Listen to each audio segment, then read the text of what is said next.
Hi, I'm Jess Meats. I'm a SharePoint and Office 365 consultant for WM Reply, and I'm going to talk about when you should and shouldn't customise SharePoint. The first question is, when should you customise SharePoint? And the answer I would give to that is only when you absolutely have to. Look at your requirements, think about which ones are essential, which ones are not, and of the ones that you definitely need, think about, can these be done via an out-of-the-box method? And if so, do out-of-the-box. If they can't, consider, is there an out-of-the-box method that would achieve the same or a similar end result? Only when the answer to that question is no, do you start looking at customising.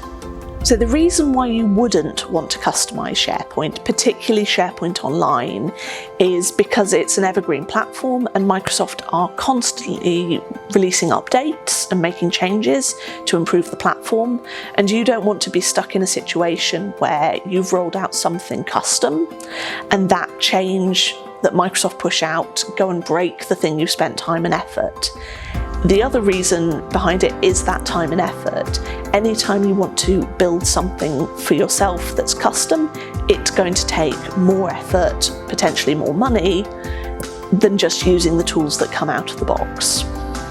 Talking about customizations, some are more of a risk than others.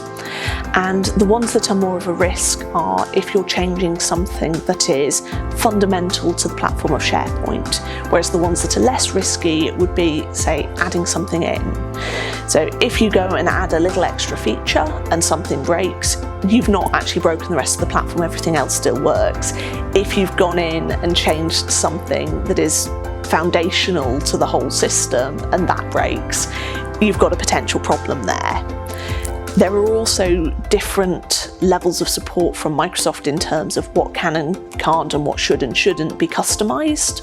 So if you follow the best practices, if you customise in ways that Microsoft are endorsing, you are inherently in a much less risky position. Microsoft also have different types of customizations, and some of which are more supported than others. So if you follow their best practice and their guidance for ways that they expect people to customize the system, that's obviously going to be a lot less risky than if you go and customize it in ways that they don't endorse. And if you are determined that you need to do something that's not out of the box, you should think about, does this have to be code?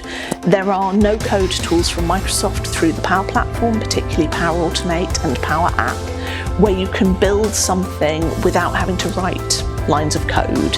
And that gives you something which is, again, likely to be safer because it's using Microsoft-specific tools, but also probably going to be quicker and easier to maintain in the future because of the no-code interface that's wrapped around that.